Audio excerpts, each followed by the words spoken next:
नमस्कार विद्यार्थी मित्रांनो, स्वागत आहे तुमचं गणित शिकूया या यूट्यूब चॅनलमध्ये. विद्यार्थी मित्रांनो, आपण इयत्ता 7वी गणित यामधील प्रकरण 10वे बँक व सरळ व्याज या प्रकरणाच्या अभ्यासाला आजपासून सुरुवात करणार आहोत.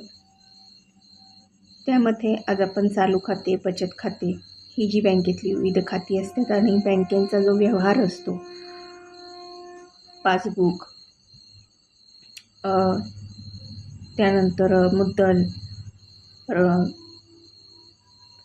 व्याज आणि त्यावरती जे काही आपल्याला व्याजाची रक्कम असते, जो टक्के ठरलेले असतात, इंटरेस्ट म्हणतो आपण त्याला, ते म्हणजे काय हे सगळं आपण यामध्ये शिकणार आहोत. चला तर मग आता आजच्या व्हिडिओला आपण सुरुवात करूयात.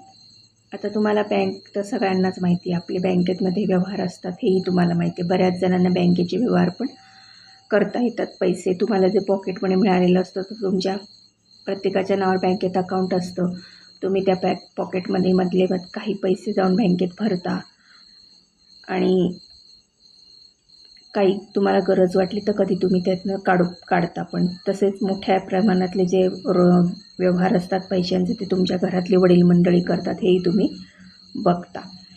तर अशाच प्रकारे बँक काय आहे तर ती पैशांचे व्यवहार करणारी सरकारमान्य संस्था आहे आणि बँकेमध्ये पैशाचे नियोजन जे आहे किंवा त्याला अर्थनियोजन असं म्हणतात, ते करणं सोपं जातं. बँकेमध्ये रोख पैशांचा भरणा होतो, तसेच रोख रक्कम आपण त्यामधनं काढू पण शकतो आणि यासाठी आपल्याला बँकेत अकाउंट असणं गरजेचं असतं. मग बँकेमध्ये विविध प्रकारची खाती असतात. आता ती कोणती खाती आहेत ती आपण बघूयात. म्हणजे चालू खातं. आता चालू खातं म्हणजे काय असतं तर हे व्यापारी जी लोकं असतात, म्हणजे ज्यांची दुकानं वगैरे असतात किंवा पैशांचे रोजचे व्यवहार करणारे जे लोक असतात त्यांच्यासाठी हे चालू खातं असतं. यामध्ये खातेदार एका दिवसासाठी किती वेळा देवघेव करू शकतो. बँक या खात्यासाठी पासबुक व मागणी केल्यास चेकबुक देते. या प्रकारच्या खात्यांवर बँक व्याज देत नाही. चेकच्या साहाय्याने बँकेत पैसे भरता येतात आणि पैसे त्यातून काढतासुद्धा येतात. आता हे बचत खातं जे सर्वसामान्य सर्वच लोकांचं असतं.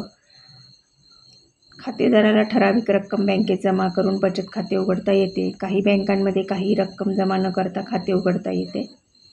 त्याला झिरो बॅलन्स खाते असे म्हणतात. त्या खात्यावर दररोजच्या जमा शिल्लकेच्या आधारे बँक काही व्याज देते. अनेकदा ठराविक काळामध्ये किती वेळा पैसे काढता येतात यावर निर्बंध असतात. या खात्यांसाठी बँक पासबुक आणि मागणीनुसार चेकबुक देते.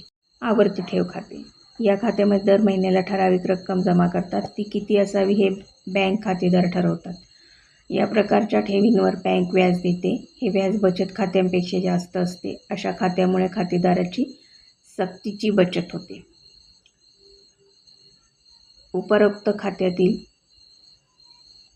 खात्यांसाठी बँकेत कधीकधी संयुक्त खाते असणे सोयीचे असते.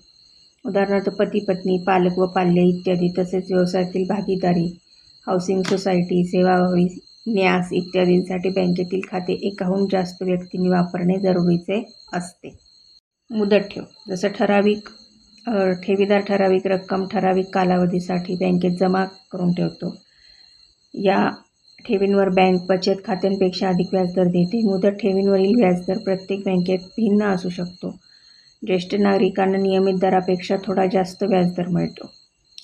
आता credit ATM card, debit card हे काय आहे ते बघू आपण. ते तुम्हाला माहिती आहे की पैसे काढण्यासाठी बँकेत रांग लावून उभे राहण्यापेक्षा ATM असतं, त्यामध्ये जाऊन ATM कार्डचा वापर करून पैसे काढता येतात. तर बँकेत न जाता रोख रक्कम मिळवण्यासाठी ATM कार्डचा उपयोग होतो. रोख रकमेशिवाय व्यवहार करण्यासाठी क्रेडिट कार्ड व डेबिट कार्ड वापरता येते. ही कार्डे विनंतीवरून त्या बँकेच्या खातेदारास मिळू शकतात.